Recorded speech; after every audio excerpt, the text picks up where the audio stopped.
So today, I'm going to end up hurting myself going to the Department of Health and Human Services and Welfare. I'm going to force my body. Now, it's a nice day, not too cold. I'm dressed, overdressed like I always do. I got a cane. I got my paperwork, stuff like that. So I'm going. Now I'm going to squat, go, squat, go, squat, go. I might have to crawl a little bit, but I'm doing much better. So I think it's only going to be a squat, get up, squat, get up, squat, get up. Now, the real problem is when I get to the Department of Health and Human Services, they're just going to play a game. They're going to tell me nobody's there to see me. They can't make an appointment. There's no workers there at all. Beth closed my case. I don't have a worker. They're going to come up with so many excuses. On top of this, they're going to judge me and try to fucking fuck with me. Like, for instance, because I'm walking, they're going to say, oh, you look good walking today, even though I'm squatted. They're going to, I guarantee you, they see me squat and using a cane. They see me in pain struggling, but they still say, oh, you're fine. See, you're lying. You're fine. You don't need a wheelchair. I don't want a wheelchair anyway, so go fuck yourself. That type of shit. But I don't tell them that. I just say, uh huh, okay. I'm always nice with these people. I can't swear, I can't be that because my mother tried to make me seem to be like this homicidal person.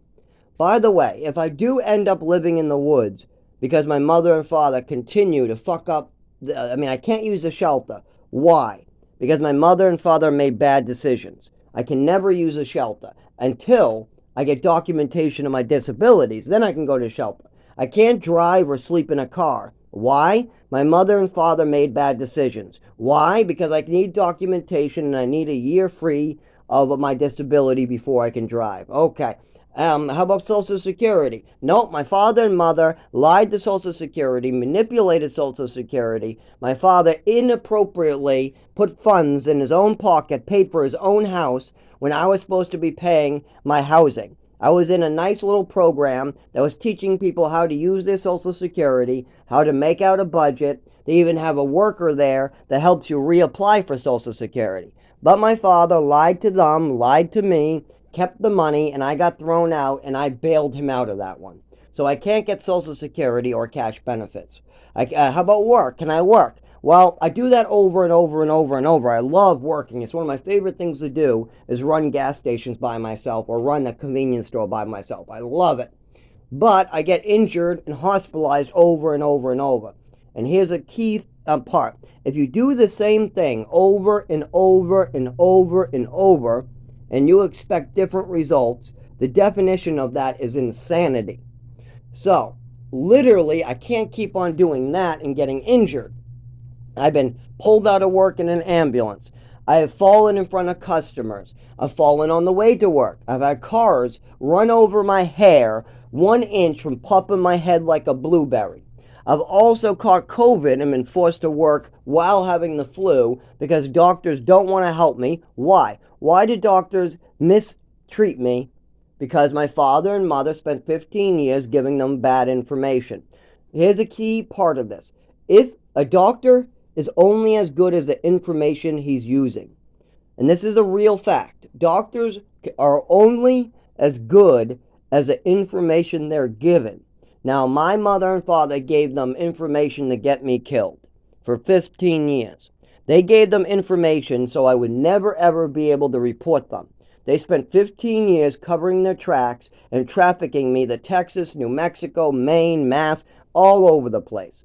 So, of course, when I go to the doctors and I try to get help, they don't do it. They just base their treatments on my mother's information, my mother's fantasies.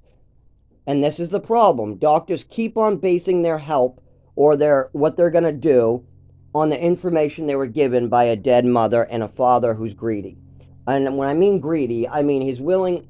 When I got abused in New Mexico and he brought the people who did it to court, do you think that he tried to use that in some fund to get me better? No, he talked about how he had to recoup his losses, how he paid to have me put in there, and that he wanted his money back. So that's all he was thinking about. He didn't go to court because his son was abused. He went to court because he paid somebody and they didn't give him what he wanted. So he recouped his losses and then just did the same mistake. He didn't learn anything from it. He didn't think about what happened to me. He didn't think about what could happen to me. No, he thought about the money. Now that's how he feeds into a deadly sin. He's fed into a couple deadly sins, one of which is greed. Now, me, I have my own mistakes. I'm not perfect. I'm not no angel. I had a drug habit from the age of 19, or actually, sorry, 21 to 23. I was really heavily drinking and using opiates. But I decided that I wanted to face this head on at about 24-ish. I even tried to amend this and tell my father about this. I moved into it with him for one summer. It was just summer. I got a job working at Hannaford's. And I gave him the money. He had me give him money. Now, on top of this, I tried to have a conversation with him about how I almost died on a pile of newspapers, and how my mother crippled me. I tried to talk to him about that. You know what he said? "Don't talk about your mother bad. I don't want to hear it." That's what my father said. So we didn't get too far talking about this. He doesn't want to hear it. Instead, he wants to try to call the Department of Health and Human Services and tell them I'm some big fat liar and I like to tell stories. Of course, that's going to get me killed, because if I'm telling stories, then I'm not going to get my Social Security and I'm not going to get any help, am I? And I really need this. I'm really hurt. I'm falling on sides of the road. I'm all bloody. I have pictures of my head looking like Frankenstein. There's blood in the room from a seizure still. I still can't walk during winter. Of course I need this. Of course it's real. People have been seeing it for 25 years and telling me about it. This isn't something I just came up with this year. No. Teachers, doctors, people have been noticing this for 25 years. I had to work real hard to try to move past what my mother did to me and forgive her. And it took a lot of mental strength to process all of this. And I am doing nothing but telling the truth. So help me God, this is all the truth. It's my dying. I am literally going to die very soon in the woods. And that's part of the reason why I do these videos. So people can understand what really happened. Why I had to die for somebody else's choices. It's not a big deal. And most people would just go to a shelter, go sleep in their car. But I can't do either of those. So what does a man who his parents decided that they would fuck him up good, what is he supposed to do? He can't work, he can't use a shelter, he can't get Social Security, and he can't sleep in a car or get a car. Tell me, how am I supposed to survive? How am I supposed to stay alive? I'm not even allowed to make a fire in the woods to stay warm at night. I'm not kidding. My mother had me sign paperwork that I'm never allowed to have fire. Never, ever, ever. Why? Because I did a science experiment to see if slugs are fireproof. A slug, those little wet sluggy things. And I also had, I was in a mental institution for 30 days, thanks to burning this slug. On top of this, I was held down and given my medications twice in the same hour. I still have flashbacks of this evil woman smiling as I scream in pain. They're holding me down, forcing drugs down my throat, injecting me with drugs. And then, oh my God, did I feel shitty for the whole day. If you give a kid a double dose of Thorazine, Seroquel, Xanax, all those crazy, or risperidone, Lamictal. These are the meds they gave me a double dose of. Maybe not those exact meds, but these are the type of meds that, and there was at least 5. There was at least 5 meds I was held down and given a double dose of. So tell me, how is somebody supposed to move forward? Now, I'm following Jesus. That's part of my moving forward. I have to follow Jesus in a straight line. Meaning, even if it hurts, even if it kills me, I'm not allowed to do anything evil. If somebody says, I will give you 20 grand if you go and do this evil deed, I have to say no, even if I need that money, or I'm staying with somebody and somebody says, go steal me a gallon of milk, or I'm throwing your ass out, or go commit a sin, or I'm throwing your ass to a street. Even if it's a small sin, I have to say no. I have to say no, I can't do it. But my father and his new wife, they will lie. They will manipulate. They'll try to cover their tracks, even if it kills me. Even if it kills their son. They would rather have their happiness. That my father and his aunt, and my aunt, who my father married after my mother died. And keep in mind, my father's new wife knows nothing of the situation. But she does pretend like she does on the phone when she's calling these people. Oh, he's just nuts. He's a storyteller. Oh, he's homicidal. He's suicidal. He's depressed. He's nuts. He's bipolar. Whatever gets them off the topic. Then they try to make me seem like some storyteller. I've never made a lie for any gain in my life. That's not me. I believe in honesty. I was the one coming forward with my father with mistakes I made, like a bottle of wine. There was a bottle of wine at the age of like 16 I hid under this thing. Why did I steal this bottle of wine? To get back at my mother. Now, 2 years prior, my mother was trying to blame me for her own drinking.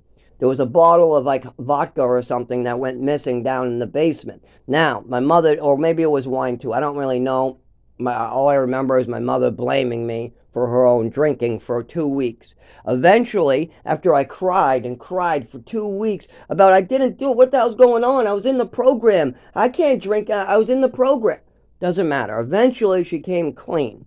But I know my mother. She definitely didn't come clean with my father. She came clean because I kept on having problems with it, and I wasn't going to allow her to lie about me in front of a DMH worker. That would drive me over the edge, blaming me for your own mistakes, and then trying to tell the DMH worker. I mean, that would be over the edge. I mean, my mother used to do all types of fucked up shit. But whenever she made a mistake or anything was going wrong or I had to go to therapy, it was my fault. Always my fault, no matter what it was. Whose fault was it we went to Texas? Oh, the 7-year-old. It was my fault we went to Texas. It was my fault my mother was drinking during the day and trying to hide it. It was my fault that my mother had to go to therapy. It's all my fault. Anyways, so keep that in mind with this video. I am definitely fucked. I can't use a shelter. I can't use a car. I can't sleep in the car. I can't get my Social Security. And if I work, I get injured and I fall down in front of customers and bad things happen. So what choices do I have? Because I'm told this is all my fault. My father tries to blame this on me. Apparently at 7 years old, that overdose was my fault. Apparently, the fact that I couldn't move my body right at 7 years old and the teachers were telling me about it, that's my fault. Because I had a seizure in the woods in New Mexico, and I was abused in New Mexico, and I have PTSD from what my mother was doing and New Mexico was doing, that's my fault. My mother, at the age of 5, 6, and 7, was making up mental illnesses. For example, I won a swimming medal, and my mother made that into I'm a liar, I'm a thief, and I have attachment disorder. They still do this today, by the way. I'm 31 years old, and my father and his new wife still try to make up stories and tell them I'm a liar, I'm a thief. I make up stories. This is what my father tells, and his new wife tells everybody who's trying to help me.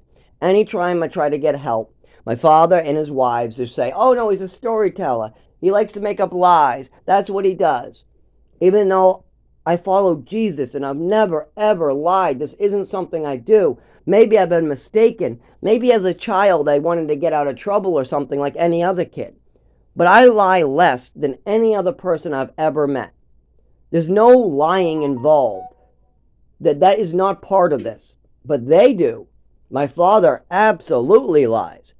I mean, he made a deal, looked me straight in the eyes, shook my hand, and then bailed out. That was a straight up lie. He lied about the Social Security to the program, to the DMH worker, to me, and got me thrown out.